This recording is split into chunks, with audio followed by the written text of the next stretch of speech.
All right, I don't know when Also I have native. turned our microphone on.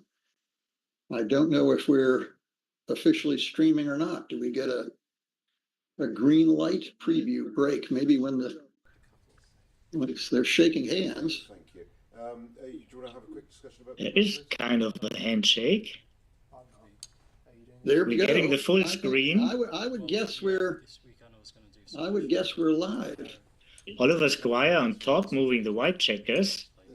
Well known to many people in the international circuit for winning all the super jackpots around. He's a G2 and he's facing Reece Hodges on the bottom with the dark checkers, and Reece is also a G2. Just started recently out playing backgammon in the pandemic. He's the best player of Welsh and Welsh. I hope I pronounced it right. I'm German. Sorry for that. And Oliver is the best player of England. So it's a nice match for the UKBGF. By the way, you're listening there to Tobias Hellweg, extraordinarily strong player, excellent commentator, full of good ideas. And I'm Kent Goulding. I'm not a G2, I'm a B4. A long time ago, I used to be a very strong player. You still are. You still are. Yeah. Hey, we're off and running. It was 6-2 by Oliver, then 3-1, and then another 3-1. Everything played according to common modern theory.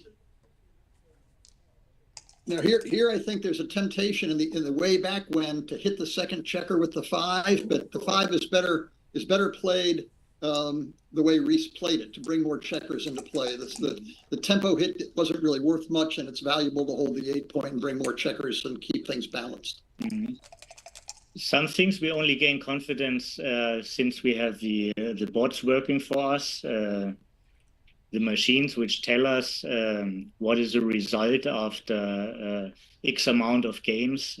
So in the old days, we needed to collect points to make up an argument, but often we were wrong because we were missing out on big data. Oh, for sure. Yeah. And on that line back in the 1990s, Bill Roberti and I were publishing a magazine, Inside Backgammon, and we'd have several positions every month, the quiz of the month. And to solve the problems, aside from just talking about it and making arguing points, we'd actually roll out positions by hand, which was extraordinarily slow and tedious, but educational. We were about to come into a Q-pot position, but since Oliver entered, I think, oh, what a big turn. Well, that seems like the best possible roll. Absolutely. Well, it seems like a lot that you'd like to play half a dozen of these. It seems like those two are for sure. And now what he's thinking is, does he use everything to attack? Does he pull both checkers out of the back? Or does he do a little of each? And if he decides to use everything to attack, does he keep everything pure, keep 5 in a row and hit on the 2 point and then play a 4th, 6, possibly from the midpoint down? Or does he just make the ace point? I don't really like making the ace point. What do you think? With a single checker back, hitting on the ace would probably the right play. But in this living position, I think nothing is stronger than both bars. Yeah, I'm inclined to agree. If White's position were a little less developed, if he didn't yet have his 5 point, then I think, let's say now he's boiling it down. Mm-hmm. He's following our thought processes, of course, because his is the same. Does he play that for the 4th, 6, or does he make the other opposing bar point? And I think we decided this was what we liked. Mm-hmm. Now, this is at least the doubleable advantage, and the only question is it more than that? Exactly. Yeah. So we'll see what happens here. But one thing to watch out for players of all levels, and my dearly departed friend Paul McGrill used to say, one of the biggest errors experts make is cashing a game when they should play on for a gammon. Now, the question now is this position strong enough for black that even if a gammon isn't extremely likely, is it strong enough that he really can't get into trouble and maybe playing on is a good idea? I think the answer is actually yes. I think he should he should play on. Even though the gammon chances may be low, I think his chances of losing or suddenly finding that he can't double any longer are fairly low. So since you mentioned Paul McGrill, what he always said, you need to check ITAs when you're looking for too good. ITAs are immediate turnarounds, yeah, which is like the opposite of a market loser. And I don't see actually any sequence where Oliver can turn around the game right away. So I recount almost like 0 ITAs, yeah, right, and that's a good indicator for a technical player. Right, now here on that front, notice that if Reece makes his ace point and Oliver then rolls a 2, maybe he's back in the game. Maybe he's not. He no longer has his midpoint. So just seizing the 23 point may not be good enough. Very few turnarounds if he hits loose here. What do you think about the alternative of just hitting both checkers? Oh, the nifty shifty. The nifty shifty, the right. The double nifty shifty. Right. I'll tell you what, I'll wager that if Reece had even one more builder in position, the double nifty shifty would be right. He may have enough here. I mean, he's got, what has he played? Has he played only 2 of them now? Right, so yeah, he covered the checker on the 23 with his plot on the 8. Okay. Just to look at the position, but see if he looks at we would back in the before masters. Yeah, right. We would look at making the ace point and blitzing, but only because the blitz was so advanced. We wouldn't even look at breaking the 5 point and breaking the 4 point to make the 2 and the 1 point. It wouldn't even come into our thinking. And it would be nice if he had at least taken a look to show us what it looked like. Okay, well, now it's just full steam ahead. Attack with anything. Everybody comes down. There's no need to mess with the checkers on the 18 point. And you might as well protect against 2-6. Now, if Oliver rolls a 2, now where are the ITAs? Yeah, the gammon chances have gone way down. But if there's no turnaround risk, well, he's decided it's not. Well, there could be one, like every number with an ace or a 2. Yeah, and he has to leave a blot there, and then Oliver's position can fill in quickly if he picks very off quickly. They are all in place. I don't think there's enough here that Reece can give serious thought to taking it. I don't think. I think he needs a little more contact on the other side. He's very unlikely to get gamma, and he can win this. Reece is doubling, right? Oh, excuse me, Oliver. Yeah. He's taking his time, so that's good. I mean, he realizes that with the anchor on the 2 point, with those 2 checkers way back on the 18, which may not get out. I mean, if Reece rolls something like Tobias was talking about, like a 6-1 or a 6-2, what's he going to do? He took it. Oh, this is very exciting. Very exciting. I'm guessing that wasn't a take. And, will this 2 point game hold on? Well, if he keeps rolling 2-1, it will. Or will he be forced off the 2 point before he has a chance to get too many combination shots? Well, the 6-5 by Reece freeing up the 2 checkers on the 18 point was a big deal. I think Oliver would gladly pass now. Yeah, of course he would. So one consideration for sure from Oliver was that he's not losing many gammons from the 23 anchor. And even if he misses to get a shot right away and an early turnaround, he still gets plenty of shot equity later. Right, and Reece has already made his ace point. So these 2 point games don't get gammoned that often, and they win a fair number of games. It's not like this is a 1 in 10 chance of winning or something. I don't know the numbers off the top of my head. I probably once did, but I guess he's in the area of 20%, 18%, somewhere up there. Could very well be right. I just came to my mind that the 2 point anchor is called in Switzerland the surprise point. So everything can happen if you have like the 2 point anchor in the game.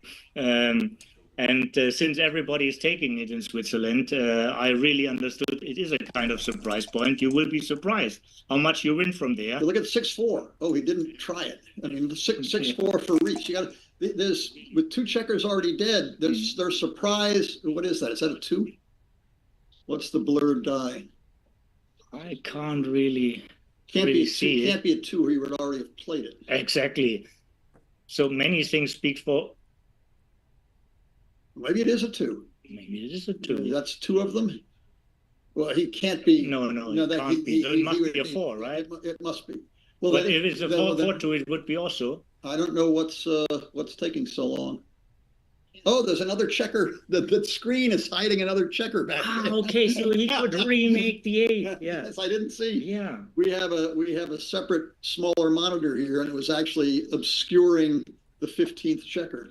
Yeah, apologies to the audience for that, but we just didn't see what was going on. Yeah, apologies. So what are we back to? We're back to, oh, it's a 4-2. Yeah, okay. If he had and he's now played all of it. Mm-hmm, exactly. Okay, what he's thinking about, and this is another common theme that comes up. Do you clear the point which is causing the most contact, causing you the most trouble, leaving a combination shot? So do you give him, in this case, what is it, a 4-number combination shot now in exchange? See, there's the 4-number combination shot, 6-2 or 5-3. Do you do this now in exchange for presumed great safety later, or do you leave no shot now but risk leaving 11 or 13 number shot later? I'm leaning toward playing safe personally. Me too. Yeah, especially since Oliver has like the perfect board, and it's very likely actually that next roll he doesn't have the perfect board. Yeah. Also, a negative to this play is 2-1 doesn't get safe next turn. So he gets away with it, and then discovers he can't get away with it. You know?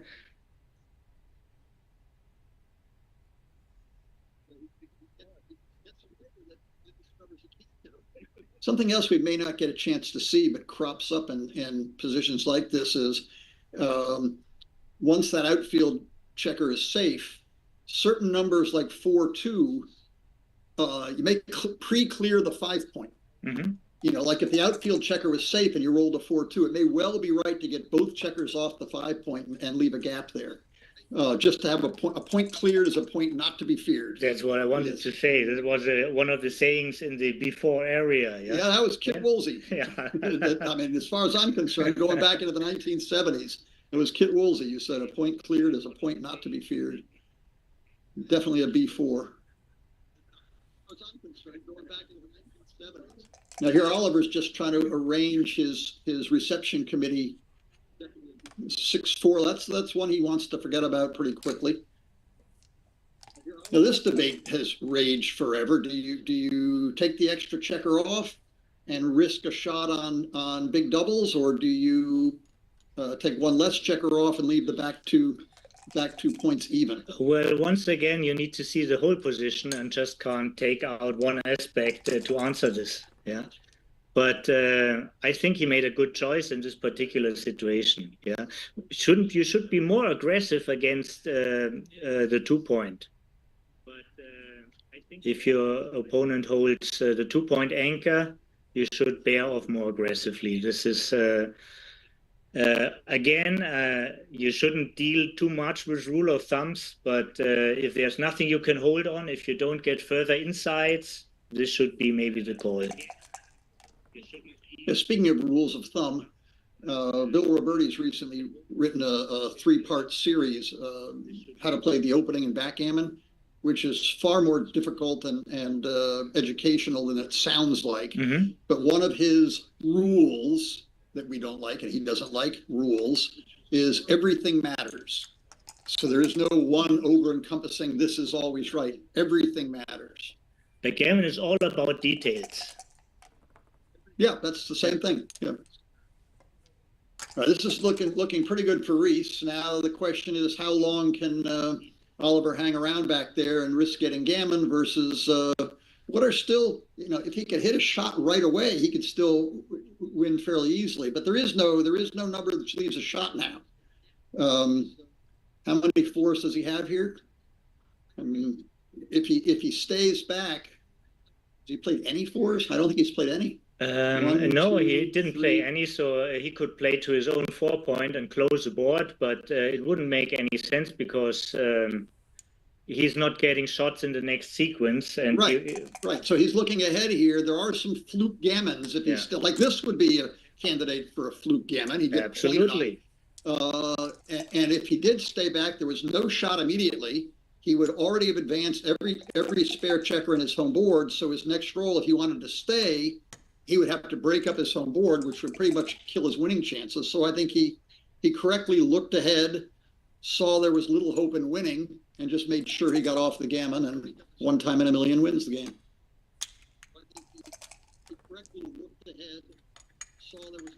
So we are looking at a 7 away, 2 away score, 7 away, 9 away score, favoring Reece. And there is a tendency, but there's not really a big consideration about the cube. So the tendency is you tend to be a little bit more conservative for Reece as a leader, because you don't want to see sexy 4 cubes coming back at you, Oh, for sure. And the tendency is a little bit more aggressive from Oliver's side if there are gammons involved. Right. It's not, you're not Bonzo, gammon go type, do everything here, but being behind 2-0 is something. And so he's already starting to develop a position. I wonder about that too. Okay. He already is starting to develop a position where if something good happens like this, he may well have a double. What do you think? He's certainly thinking about it. And he should, that's for sure. Yeah.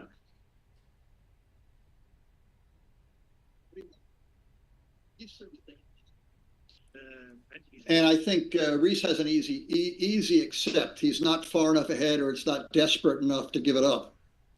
It can be surprising if Oliver's position was just a little bit better still, like here. And there it is. And here, now this position you'd be passing. Absolutely. So he lost his market.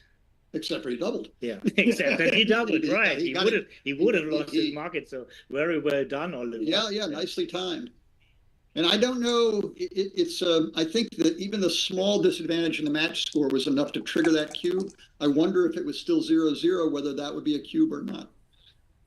It might be just close enough that the match score was enough to make a difference. Or we may learn that either one is or both of them aren't. We don't know for sure. It could have been a double at an even score. It's certainly not a double for the leader. Oh, I agree. Yeah, certainly not a double for the leader. Well, now we got to see how to best defend for Reece and how best to attack for Oliver. So has he played any of this 5? Yes, the 2 is mandatory. He needed to enter. And now he's thinking about the 5, either moving to the bar or 13-8. And I think it's 13-8 because you want to have one sequence of silence where you can start your own development while you're so much under pressure. Right, I agree. And I'm certain that the B4 crowd would play 13-8 without thinking about it. There are positions. Look, I like that. Interesting thought. This is, I don't know that it's right or not, but it's a very interesting thought. As long as you're under assault by multiple checkers in the home board, perhaps deflecting the action out to the 18 point is a good idea. I'm big on making plays like that. In fact, back in the B4 area, I would play an opening 6-5, 6 out and 5 down. But I'm not sure here that throwing that to the 18 point is so good when you can do something constructive on the other side. And I think at some scores, actually, it is right to do the second 6-5 the way you did. Yeah, certainly. Yes. And it's not, players have gotten generally much, much better. But if I know I'm playing a fairly weak player, I'll still make an opening 6-5 out and down. I mean, I'm very, very comfortable playing those positions, and they present many more problems for my opponent. Those stacking the 6 checker on the midpoint makes things much easier for your opponent to play. Whereas having the checkers spread out all over the place makes things much harder for your opponent to play, which is why I used to do it. So Reece, which is very interesting, only plays for a couple of years, and he started out playing with the computers and with commented matches on YouTube, and basically he started out playing when the game is about to not to be solved, but he's less guessing than earlier players before, and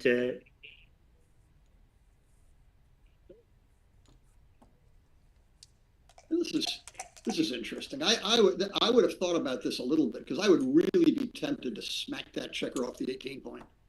Yes, I understand. That's not an. To me also, it would take at least more time for me to make such a decision. But Oliver must be very clear about it. He has a lot of experience. He's a young player, but he has a lot of experience. I think he's traveling to like 10 to 15 international tournaments a year. So hardly anyone does more. Look what's happened to the game. This is now anybody's game. Yeah. You know, from a very dangerous position, which was going downhill fast. This is, I mean, this is anyone's game. I'm not certain. Very even. Sitting on the cube, which side you'd rather be. Another interesting position. See this. Should he go out and save the blood on the 9, or should he just make equalizing the board strength and make the 5 point? I think I'd make the 5 point, actually. Wow, that's a very interesting decision. You know, if it wasn't such a mess, what he really wants to do is make the 9 point, but he can't do that and leave a blood on the 18. I'm inclined to do this. I mean, if this works, if he does not get hit here, then there's no question holding the cube that Reece is actually the favorite. There's a huge swing on the 6. The good news is that there aren't that many 6s. There are only like 13 hitting 6s. And Oliver's reception committee looks pretty, but it doesn't have a lot of extra backup to it. So it's not like if you get hit, you probably have a couple rolls to get back in. I think the position deserves more. Well, with cube ownership, you tend to be a little bit more conservative sometimes. Also, he has a lead in the match.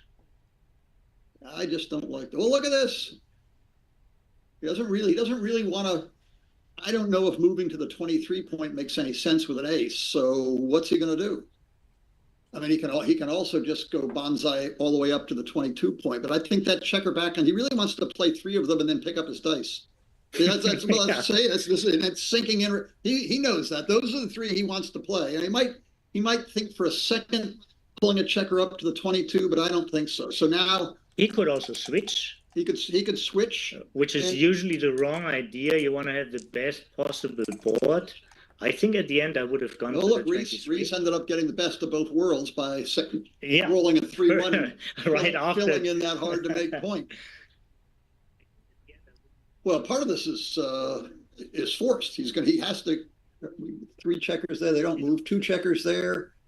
It seems like he has to come off the 22 point. You can't play 4 of them without coming off the 22 points. If you're coming off the 22 point with 1 checker, you have to come out with 2. And now, coming off the 22 point is not a headache. The only headache is leaving back the guy on the 24. Yeah, but since you can't address this problem or you can't help it, just move forward. Yeah, it's also. It gives you plenty of time to have it's not ridiculous to pull the last checker out and make your 2 point. The midpoint over there. I would think about this a long time. You know, how dangerous is it really to come out to the 18 point and cover your 2 point and basically challenge your opponent to hit one of these blots? Because they're going to be return shots all over the place, and you're going to have a 4 point board. And it looks like Oliver has just the same thinking as you. He's just not Let's setting take a it look up. at it. Let's take a Maybe look he at it. sets One it up. each, He will one set each. it up. Let's take a look. Don't bury the other one. If you're going to do this, I think you should come out. This is getting too far ahead of yourself. I think show us. Please show us, Oliver. Back that up and come out to the 18 point and think about that. As crazy as it looks. As crazy as it looks. Well, maybe it looks more crazy to put the third man on the deuce. I don't like the third man on the 2 point, I have to admit. So if you want the safe play, probably just do the 10. And if you play with blots, do what gives you the most hope if your opponent misses. Yeah, or in some cases, even if your opponent hits. This is yeah, because he has to give up a point to hit very often if he doesn't hit with a 4. There are going to be blots. There might even be multiple blots. I mean, if you come out with the 6 and cover, and your opponent rolls an ace deuce, you know, he can hit, but then either checker with the ace, but then there's going to be multiple blots floating around, and it is only a 3-point board. I think this. I don't like that. He hasn't actually looked at pulling the 4th one out. He may not have hit. Is it possibly didn't see it? That it's escaped his. He might see different merits about this play. Maybe he thinks it's a good idea to get outfield coverage in your opponent's home board. I don't necessarily agree, but it's interesting. What could be his motive to make that move? Right now, he's really he's stuck even further because if he came out with a 6, he really doesn't have a good 4, and there's no duplicating going on. Well, here you go. This is what McGrill used to call this TMP. Too many points. Yeah. Too many points. He's only got one spare checker to play with, and it doesn't go anywhere good. So he's going to have to break something, and not really get a whole lot in return for it. Yeah. You know, what's this leave? 4 shots, as compared to a whole bunch of shots. 12 shots is the other way. If he would slot it, or this is interesting. Yeah, no, that's I think that's the play that sort of comes to mind. And again, it's dangerous to get hit. Oh, look at this! Now it's Oliver with too many points. And that is a consequence of his choice of double 6s. Yeah, that third checker on the 2 point didn't look good then, and it doesn't look good now. Absolutely. But here again, we come into a position where blot protects blots. So whenever Reece will hit Oliver now, probably spreading out blots again. So not as desired, because also the 8 point is slotted to make a 5 prime. So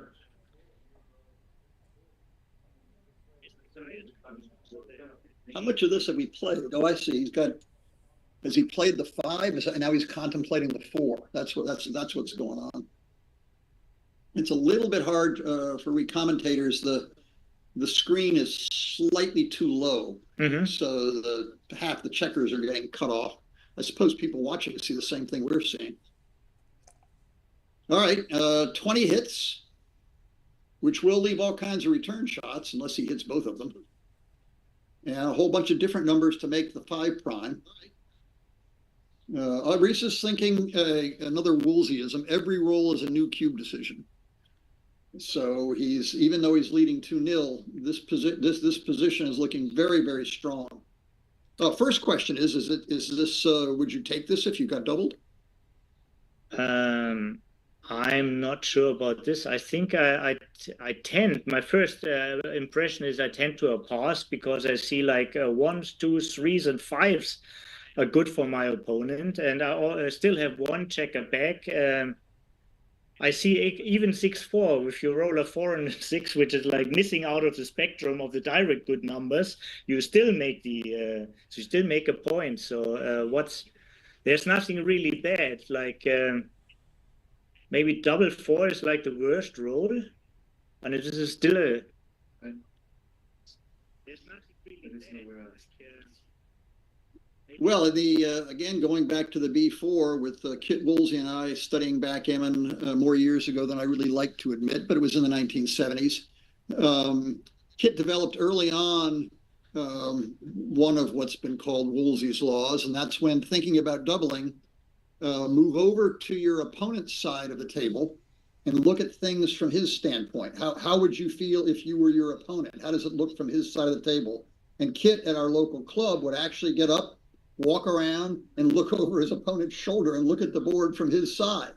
That'll clear itself. I think we're same. They got to push the board, or is it? I'm gonna just maybe no. This looks fantastic. Normally, just on this computer, it doesn't look great. Is it okay out there? Yes. Yeah. Okay. All right. Yeah. So Woolsey's law was if you go to the other side of the table and think of it from your opponent's side, if you're not fairly quickly saying, "Oh, of course I take," then he'd go back to his side and double. So it's not my problem; it's my opponent's problem. And that may even with our 2-0 lead, we're talking about a cube going to 4 and then going to 8. And suddenly our 2-0 lead doesn't mean so much anymore. McGrill had a different thing. He called it intellectual empathy. Like you want to understand your opponent's thinking to get more calls about the position, which is basically the same. Reverse the board, dive into your opponent's mind, see the position from the other side. Now this is really exciting. If that shot gets hit, and it doesn't hits and doesn't cover. Now let's stop and pause a second. I think he has to hit. I'm actually not sure because he's way faster. And does he lose his market? Does he get into an efficient cube territory if black misses? There's a lot of interesting question about his position, and for sure Oliver has a plan here because he voted for the take. And well, here we go. This is a big swing. I can't see the die. All right, now what's happening? Is it soup? If this is not a double, why did he hit that? Well, yeah. And I don't remember the odds, but the idea that checker back on the 24 point is behind a 5 prime, it's, well, how did McGrill used to put it? He had so many McGrillisms. 4 in a row is less than you may think. Yeah. Was one of them. No, it's 5 in a row is 4 in a row is more. 4 in a row is more than you may think, and 5 in a row is less than you may think. So this is if there's a good reference. It takes you about to jump an indirect 5 prime takes about 5.8 rolls. Yeah, and he certainly has 5.8 rolls time with the spares out and the builders. So. I'm actually fairly surprised that he took all this risk and is not doubling afterwards. Redouble. Well, yeah. he may have a very good redouble now. Depends if gets up to, if his very next roll is a deuce, he may have lost his market. I agree absolutely. And of course, if Reece rolls an ace and he rolls a deuce, maybe he's still again in market territory. Yeah. Oh yeah, I had this 5 in a row with a gap, so you need a 1-6 or a 2-6 or whatever to get over it. So to play these positions really well, you need a lot of references. You need a lot of experience. This is not an ABC position. Yeah? Not at all. And what exactly is going on here is there's many layers to this onion. Yeah. Because Reece has to play next turn. If Oliver somehow just plays safe, maybe he rolls a 4-2 and makes the 10 point. Now, if Reece doesn't roll a 6, he's got to mess up his board. I think he wants the coverer more than he wants the safety of covering that. I think this is right. Ooh, great shot. Great shot. Big swing. Huge swing. Now, do you sit and shuffle a checker, or do you go Bonzo and break the 18 point? I think I go Bonzo.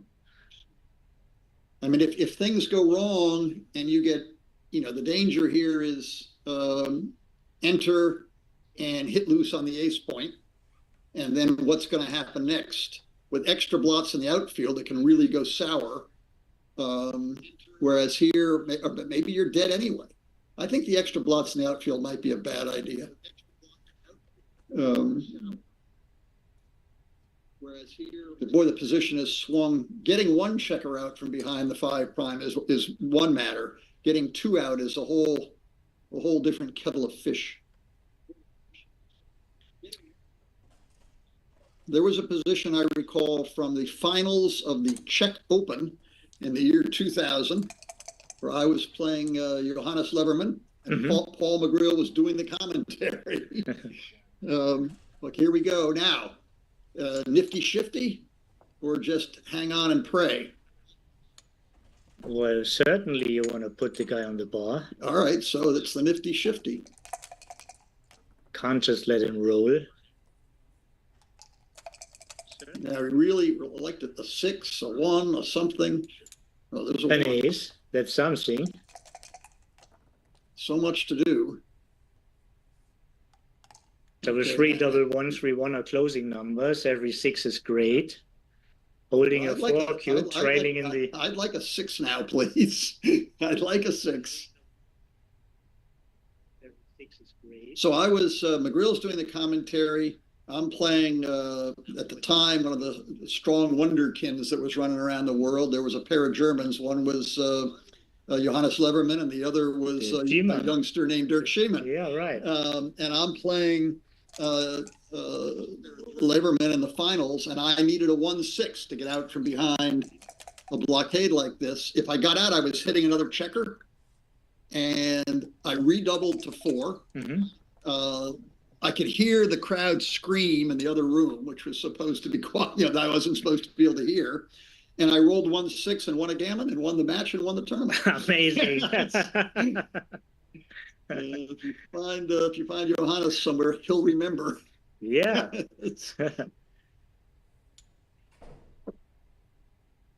Michael Myberg ran that tournament, former world champion. He wins the world championship. The next thing you know, he's running a very nice tournament. He is actually also a double world champion. He won it twice. Oh, yeah. It's And the first time he won it, he was not even considering playing the champions. He was coming to play the intermediate. Yeah.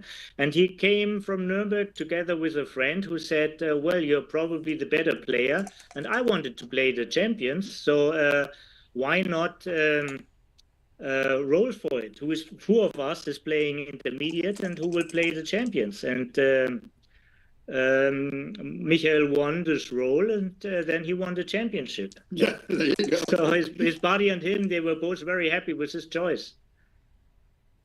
All right, what has happened in the meantime? Things have not gone well for Oliver. But he still has, if he rolls a 6, he wants it to come with another 6.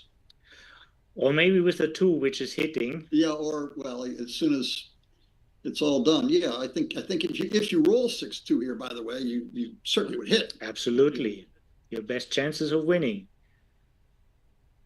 Plus you get sometimes a bonus of winning some gammons.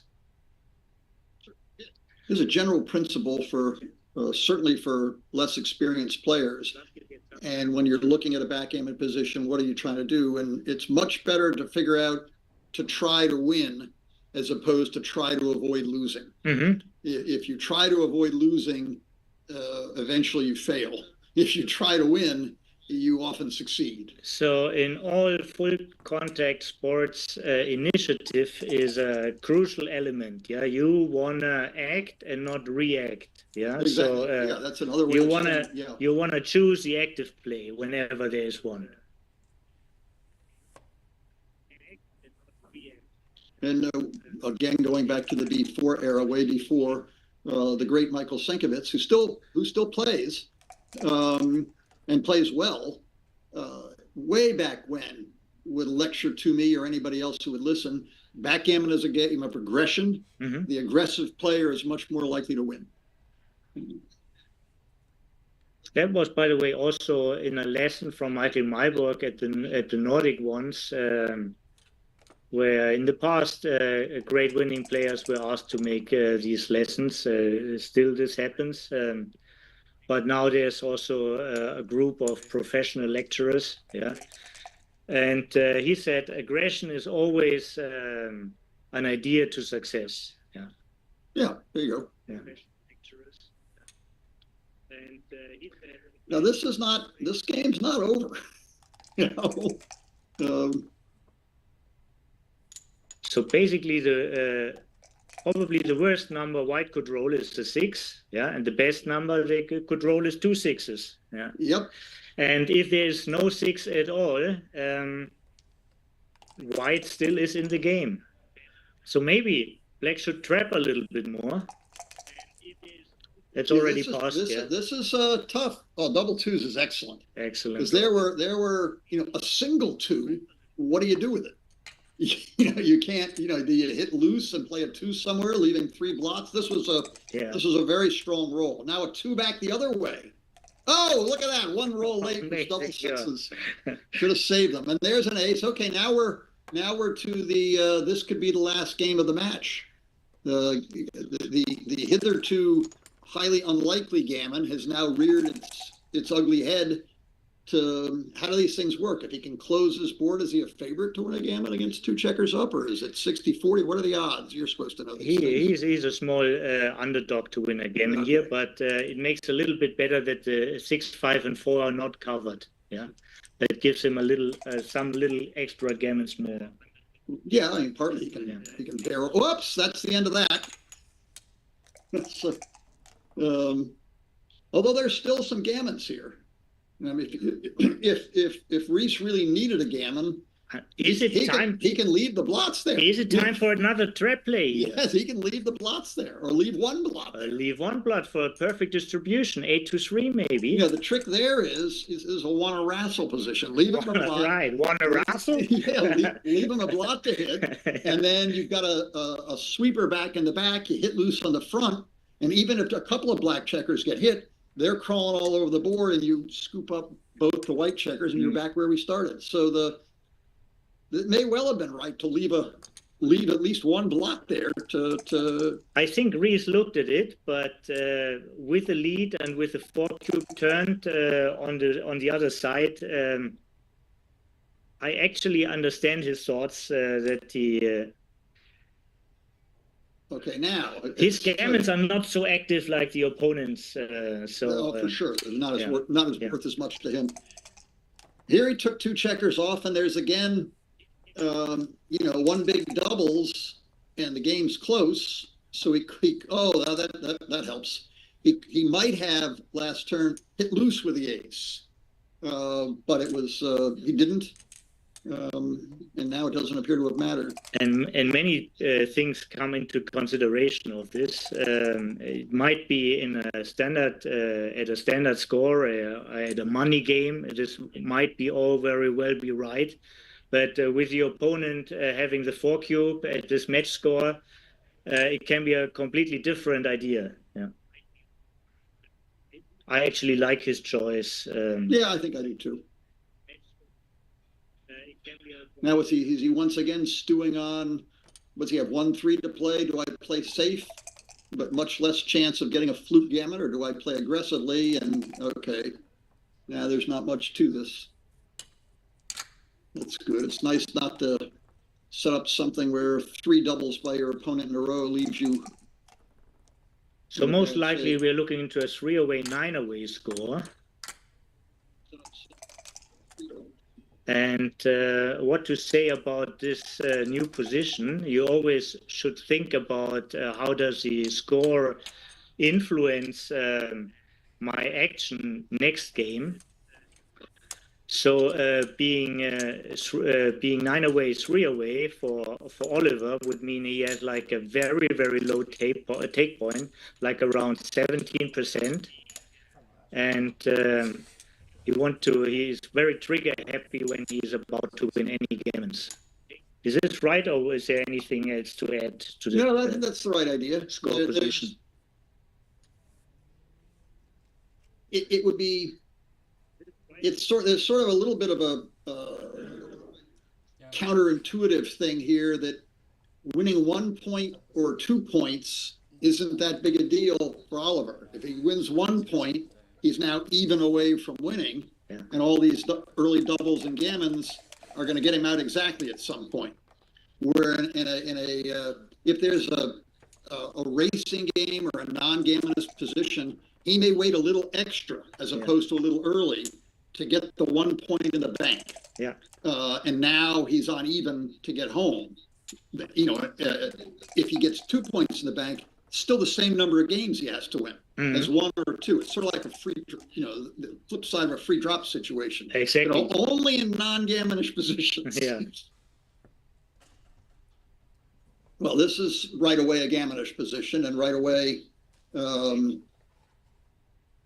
what happened? Did we miss a double sixes? Did he dance with double sixes? I think so. Yeah. And McGrill would call this a sexy cube, you know, a sexy double. Well, Reece's position sort of blew up. I was talking and didn't see exactly how it happened, but the position got so strong that it. We were a little bit carried away with the strategy, and there was already a position on the board. And Oliver's got his 1 point, so he's going to be looking to get points in 2s and 4s now. So basically, his strategy hasn't changed a lot. He just is even more inclined not to lose his market. Yeah, for sure. Yeah. So basically, his strategy hasn't changed a lot. He just is well, I guess if might that have been a time to double? Now, Black's position, Reece's position is pretty solid, and there isn't really I mean, I guess the big threat is to, you know, roll double 2s or double 4s or something like that. Yeah, the single spare on the 6 doesn't make a point, so he needed a body, and now it's much closer to a double. Depending on the roll here, we see only a 6. For sure, it's not a 6 and a wild card. 6-5. Yeah, I might double this at this score. I think so, and I think Oliver is. I think we see. I'm pretty sure we see a double from Oliver here. And I think Reece has to take it. Absolutely, he likes the 2 points. Yeah. I'm pretty sure we see a double. This is where Paul McGrill would start quacking for all the 2s he needs. Yeah, right. Well. And he always said quack, quack. This means because if you see like 2 2s on the board, it looks like if you see ducks in the snow. Yeah. Yeah, or they just double ducks. I mean, you know. It came like he always had a picture in mind when he when there's 2 5s, he saw snowflakes. Yeah. Double ducks, quack, quack. What have we got here? So first we got the predicted cube action, and now it's a double 3. He could he could hit loose on the deuce and make the 4 point. He could hit with a point on the 2. Did he come off the bar with 1? No. Or was he already in? I think this was his. No, he came right. He came in with 1. That's all 4 of them right there. I sort of like that play. What about 13-10 maybe? Plan B would be 13-10. Yeah. And maybe 13-10 is a little better. Let's see. Oh, here, there you go. There's insurance for that, because if he gets hit in the outfield, there's still the blood on the deuce. Exactly. Also, you know, what is Oliver really trying to do? He's trying to make his bar point. And okay, we're gonna, you know, if he doesn't, I'm not sure. You know, all this is that all 4 of them? That would be all 4 of them, but it's a little bit too passive for a trailing score after turn to cube. We've got to get a plug-in for my friend Bill Roberti. What do you call it if he makes his 4 point? What's the 6-5-4 combination of points called? Bill Roberti coined a phrase to describe that, which is now being used. The rack. The rack. Yeah. He calls it the rack because it tortures your opponent. It puts a lot of pressure on your opponent. I would build the rack here, and I think I like 13-10 with the final one. puts a lot of pressure on the opponent. For the positional aspect, that there is a slot on, there's a single checker on the deuce. This is why you that like makes it even easier. But I think having built the rack, your next choice is either attack and blitz or rebuild the 7-point. So here he's doing the slow pressure. This is a little bit surprising to me. Well, now, if you're Reece, don't you want to take that anchor on the 22-point and worry about the 5-point or whatever else later? For sure, I think he has to take the anchor is an instant thing. I think he has to take the 22-point and then figure out what to do with the 4th one. Right. This is a very good method. He just ate it. Yeah. Didn't leave any new blots. Didn't slot any points. Had he split in the outfield, it would not have worked. This is a very good method. I think it's also right to do this now. That's Reece's, Black's position is somewhat disjointed. Any hit in the outfield is releasing a point. I mean, Reece sort of has too many points, and if he's breaking one of these outfield points, he really wants to be making his bar point or his 5-point. So the checker out there on the 15-point is not as much danger as it looks like. Plus, it's appears to have been missed entirely. Everything has been. No, he can't hit. There is a hit, but I don't think he wants to do it. Well, you can clear the midpoint. Oh, you see the hit. Oh, wow. This is you're right. In theory, you can, but I'm leaning toward. I don't think you want to leave the 22-point. That's that butterfly is not yet mature. So what can you do? It's definitely a gammon safe score, right? Can you really do this? This is just going to be a bigger mess next turn. I think he should give up the midpoint. But show it to us, please, Reece. Thank you. Is there a third alternative? I think so. I think those are the two. One is keep everybody in play, and the other is. So whenever you have multiple choices, you want to narrow it down to 2 first before you make a decision. And he did this. He showed us both options. He decided he has a gammon safe score. So he made the gammon safe play. It's just not clear that this is really gammon safe because it's what he tried to avoid could become worse next time. Right. Which means, I'm not saying it's the right play, but you should look at leaving that blot on the 15 and leaving the checker back to keep the maximum pressure on the black checkers. Look at this, Ken. Maybe he had the right read, as there's less contact now, and basically everything plays safe. Yeah. No, this might have been right to even just to leave the blot and clear off the midpoint. Certainly worth looking at. Also, Oliver had different choices, but now he's a little bit low on time also. He could have just stepped up on the 20 and go to the 10 to get more builders for another point and more outfield control since Reece was so stripped. Very interesting choices here. Here we are. Now, finally, he makes the rack. Many rolls the late. Rack. Many rolls late. And now Reece has built a strong enough home board that even though it's the 5 and 3 points open, it's a 4-point board. And I presume he did not roll a number which would cover that, or he would probably have covered it. So in the past sequences, Reece achieved more than Oliver did, right? Equity up for Reece since the double happened? I think so. Yeah. He's definitely out of gammon danger. That's a big achievement. But things could still go very wrong. He's definitely out of gammon. What's he got? I don't like that glare. Yeah, me neither. Because it must be a 5. It's a 5-1. Wow. Yeah.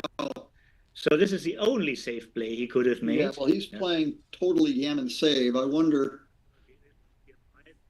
how much he's. Oh, how's the race? I mean, if he just rolls double 5s or double 6s or runs out with a 6-5 at some point, is this? The good thing is that double 5 and double 6 are both covered in a way. Of course, it would be great for Reece to roll it, but there's still contact afterwards. Right. Neither one of them gets all the way home. Yeah. Well, that's an interesting. But because of the mess on Reece's side, because of the many blots, he has, if he chooses, he has a free shot to try to build the backside of the prime here. Look at this. The idea of stopping there is it stays connected with two checkers. You know, both 4 and 6 cover that. And not only this, like so the duplication thing, diversification going on here. He's looking at what numbers he hits with, which is 6 and 3s, and here he but not 4s, and here a 4 works to. I think he made a really great choice. Yeah, I do too. Yeah. Here, but not 4s.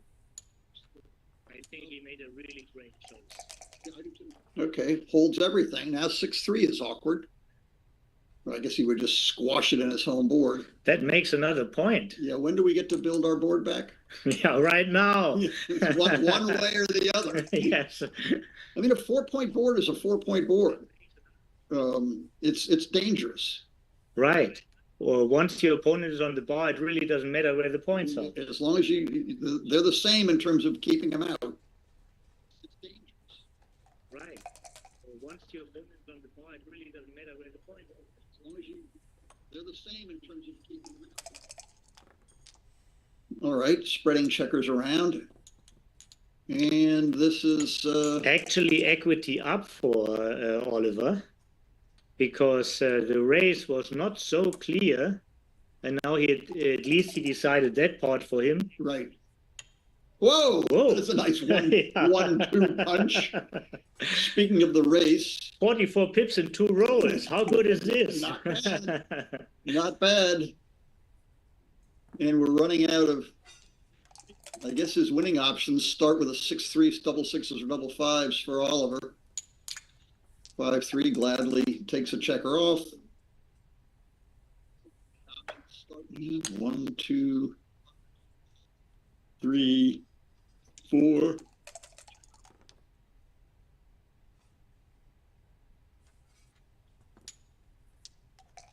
Yeah, I don't think an extra checker off is worth all those gaps he can. Yeah. I mean, if black was further scrunched so the checker had to run this turn, then maybe the gapping play, taking a checker off would help, but I don't think it was that desperate. I think Reece would have stayed if he would have played the gaps and bet a check off, and that way it was just clear that he had to go. All right, well, there's no gammon here. There may well still be possibilities to win, but that's cutting them down. So 6 away, 3 away. Now we have a 7-point match here. It's getting a little less desperate. Yeah, but still, still you want those. Still, you want to be the leader in the absolutely. Well, that was exciting. Yeah, very much. Still, you want to be the leader in the absolutely. I mean, 2 games before, that was the most interesting game, and I would love to go back at all this cube action. He surprised us a little bit when he took, and I would love to go back at all this cube action. Here we are doing this. This has been popular 6-3 opening roll for a long, long time. Although when I first learned, it was thought to be a close call between running all the way with 6-3 and coming out and down. All right, nothing serious happening here. That's serious. That's serious. This is a simple play. It's easy, simple play, and barring a very good number, he's got to think it. Well, I can't see what that is. It's 4-2. 4-2. Now, is this enough to spin the cube? Is it enough to spin the cube at any score? Is it enough to spin the cube at this score? With an even away score and a clear lead?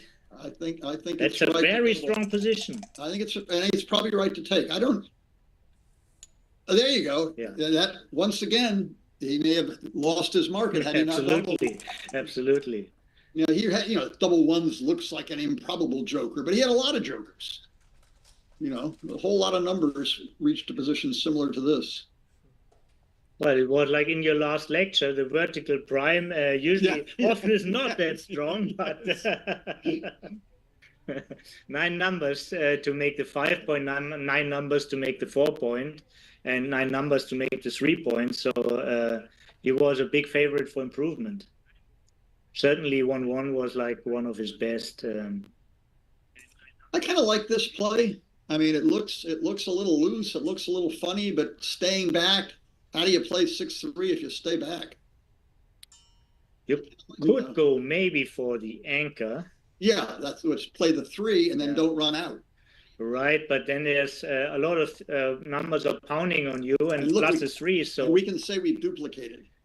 It is a duplication, and it helps also to advance the blocking situation, to advance to help him to keep the checker back on the midpoint if he's not getting hit. He's getting hit. Yeah, they rolled off of our board, but not off of theirs. Oh, it was a 2-1. That's very interesting. That's very interesting. It was a 2-1. With only one checker back, I kind of like the hit. Mm-hmm. And we see the clock oh, it's down. They're both getting down to where it might matter. Right. Oliver and Reece really invested time into their place and these positions. Take your time, boys. I want to see some excitement. Yeah. Some of the most memorable matches from years ago when Bill Roberti and I ran these big tournaments in Dallas, Texas. The first time clocks were being used in tournaments, and they were all analog clocks. They weren't these fancy digital clocks. I remember there was this little red thing. And, yes. So the people got no delay time, and sometimes you saw matches and you knew they can't win it because it's time to roll. Yeah. And we had a couple of, these are high stakes, high prestige matches, and we had a couple of them that came down to split seconds. Yeah. One of them ended up, the clock determined it. Both players were short on time, and one player ran out. A very close match, and the player who ran out and was very unhappy was famous Wilcox Snellings. Oh. My goodness, he still remembers that match. Yeah, of course he will. It was an expensive entry fee, and it was a very deep format. Oh, yeah. I mean, they were playing best 3 out of 5 11-point matches. Wow. A match takes all day. Yeah. We get, if it became 2 matches to 2 matches, then they're playing double match. We liked that double match. Meanwhile, somebody got squashed. It's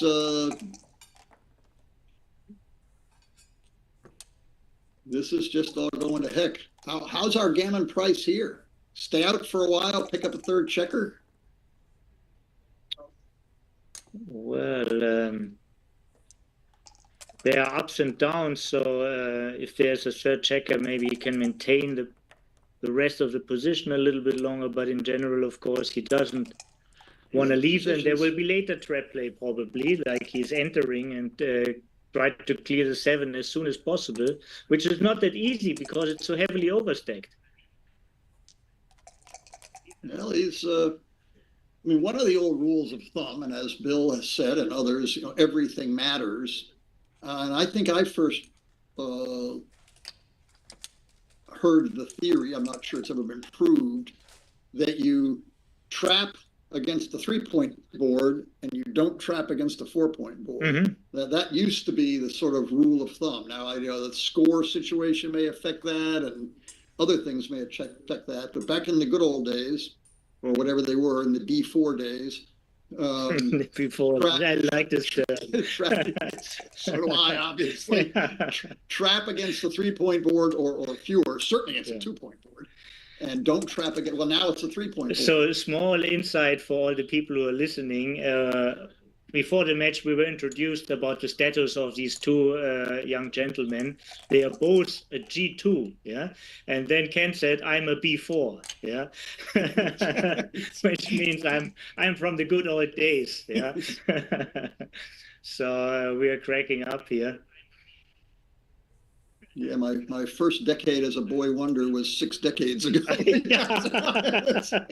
I'm having trouble hanging on to boy wonder status.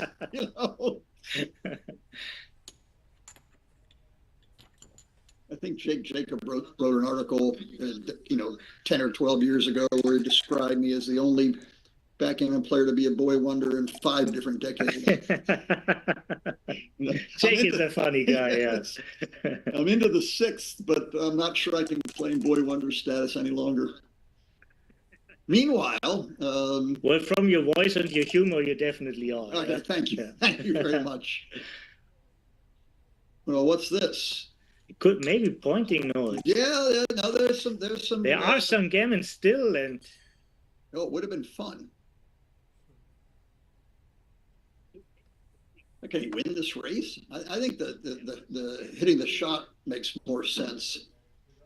I mean, is he 1 double sixes away from being in the race? And I'm not sure. Let's say if he runs out with a 6, his opponent rolls 4-1 or something, and then he rolls double sixes 1, 2, 3, 4. He might be within double sixes, which means maybe the coming out was right. Now you need we need Oliver to roll small. That's about as small as you can get, and 1 big doubles, preferably 6s. Well, there's 5s. Now let's reassess. He's only got 2 off. That's too bad. 6 2s, 8 pips. That's big. 1 more doubles, and it gets much more exciting. Much more exciting. Here we are. Now, how are we down to rolls versus pips? You better have some extra pips on that. Is it a 4? Oh, it's a 5-2. 3, 4, 5, 6. So how many checkers do we got left? Or I count checkers off. 1, 2, 3, 4. 1, 2, 3, 6 off. 7 left. 8 off. So he's still got 7 checkers left. He must 5 and 2. He's 1 more doubles to make it interesting, or Oliver has to roll very poorly. That's good enough. If I'm Oliver, I'm happy with that.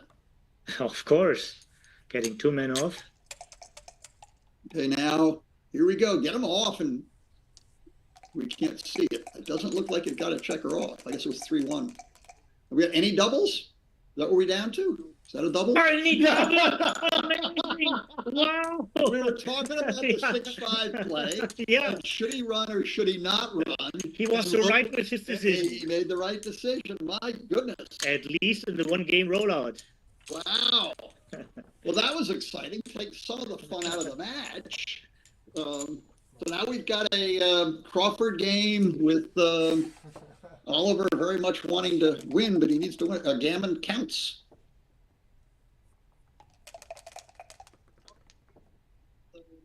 So if he wins a gammon, he's 4 away from winning. He could do that in 1 game.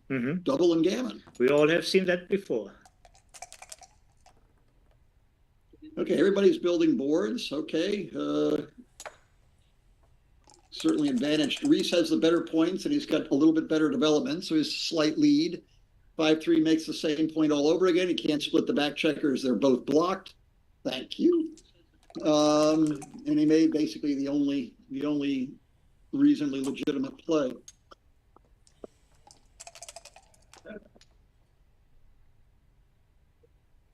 Okay, after my sip of water, I've never in all my years learned when it's right to make that anchor on the 23 point. I always resist it. Maybe where the gammon counts more, you do it, but it seems to cut down, your flexibility and winning chances by a lot too. But it's done now. I think this just keeps running. I like that. Notice also that the 3s would give up the midpoint and all control the outfield. Now, can we unmake the 23 point? I think you want to hit with the ace for sure. And I would prefer to work on one side. I think you're still not in the squeeze now. Yeah. Okay, so let's see. I mean, you almost want to just pick up your dice and not play the 2. It's usually a good idea to not go into a 2-front war. Yeah. Yeah, it makes sense. Is that a 3-1? 3 must not be a 1. It's more than a 3-3. 5-3, I guess. Oh, there could it is. make the 5 point. Yeah, could hit with on the ace, but Well, no gammon incentive here. Right, no gammon incentive for Reece. So there may well be more gammons on the ace, but it also comes at the cost of losing more games, which is irrelevant to Reece. So he makes the long-term most wins, but maybe not as many gammons. And now is definitely the point where he wants to run when he can run again. Yeah. Well, he has to leave a blot, right? He came in with the ace. He has to leave a blot. So the only question is, does he slot the 5 point or the 4 point, and might as well keep the 9 point? This is a great number for Reece.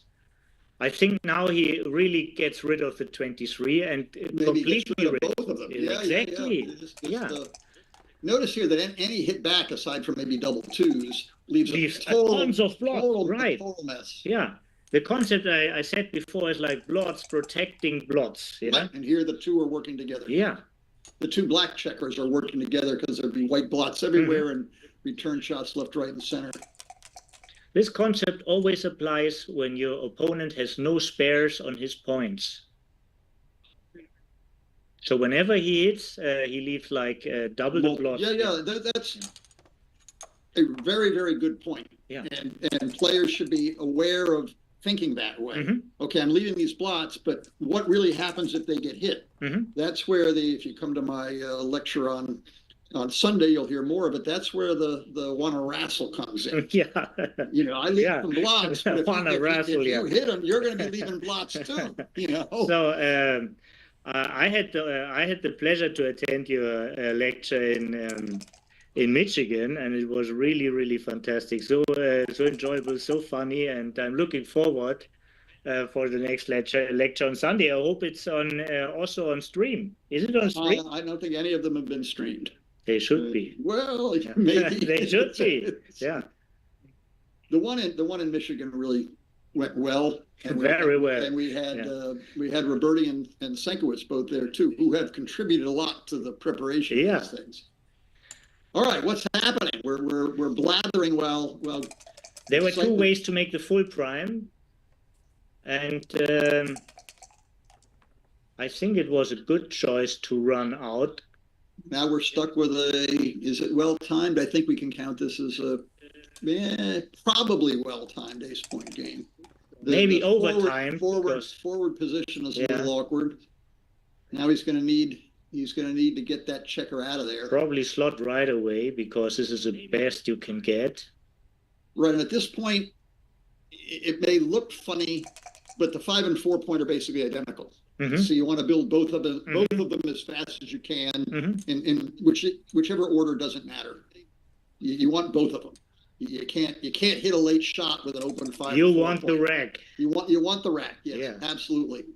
And here he builds one, slots the other. Just the routine plays. And shots could be coming right away, and he'll be just ready for it.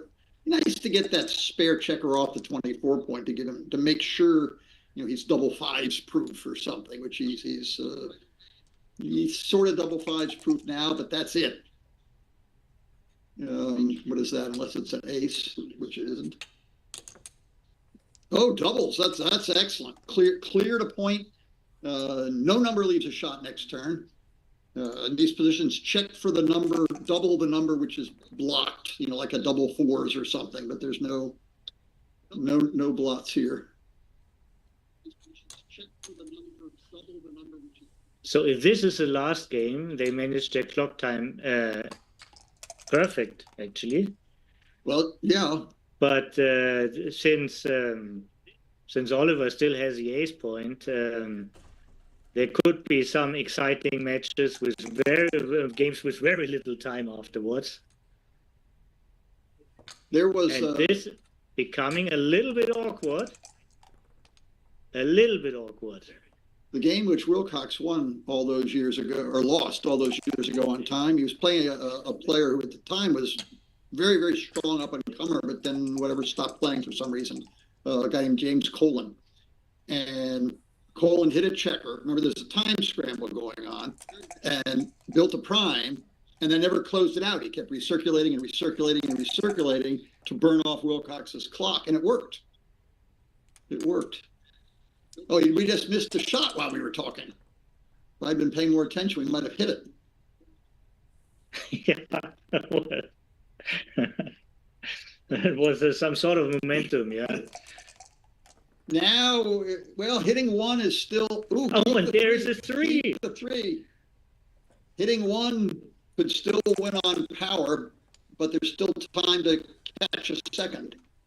Oops, now there's no shot next turn. I would keep it back there. I mean, what's you kind of got to get? Yeah, it's a tough choice. It's a tough choice. I mean, 2-1 is one of his worst numbers if you stay put, and it's one of his best numbers if you leave. So there's a really big swing on this number. So just to avoid it, if there's one number with a really high swing, it's often enough reason to avoid this number. And it's a 2-1.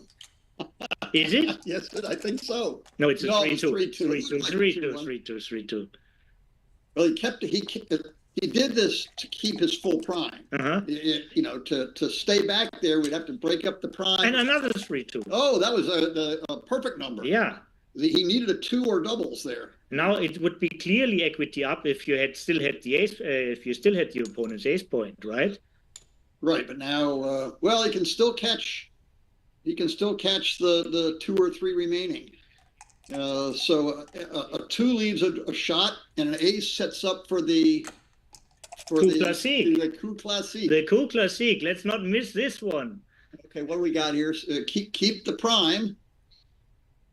Can we slot? What do we got over there? Don't leave the 24 points. All right, Classicus, show us. Oh, well, now we've got a desperation situation. And we see an ace here. Yes, okay. Now, I don't know there that actually he should have actually slotted the ace point. Maybe, I don't know. Maybe not. Maybe it's just asking for I too think much. it would have been an overplay, but Yeah, certainly the differences are extremely small. Yeah. Yeah, I don't know what the chances here are down in single digits somewhere. Do you know the number? 7.8%. I know the numbers exactly because I just recently had such a game. It was on stream and people were, I mean, I won a couple of tournaments, but I never get so many congratulations like after that one match. Yeah. It was a first round, but it was really breathtaking, and people told me the exact percentage is 7.8%. Yeah, we used to way back. Now it's way down, of course. Yeah, way back when it was like 1 in 13 or something, which is, or 13 to 1, right? That's right around what you're talking about. Yeah. Right about. Is there anything left here? Well, that was 2-1 and 2 doubles. 2-1. I had fun. Yeah. Thank you, Tobias. A good time was had by all. I think there was a very instructive match. It looks like the players are pleased with themselves. Yeah, it was an honor, Kent. I was very happy, and see these players. There must be a really good atmosphere. They're both smiling. They're talking about positions. They don't know what we said about them. When they hear this thing, the smiles will go away. No, they played extraordinarily well. I mean, I feel like we're helping to walk people through it at the same time we're learning. Absolutely. Many great choices, many interesting choices, and I will definitely go through this match again and look at some of the positions. Maybe there's some hidden whoppers in there. Yeah, who knows? Who knows? Yeah. All right, thank you very much. Thank everybody for watching. If this was streamed and is online, tell your friends, watch it again. Yeah. Thank you. Bye.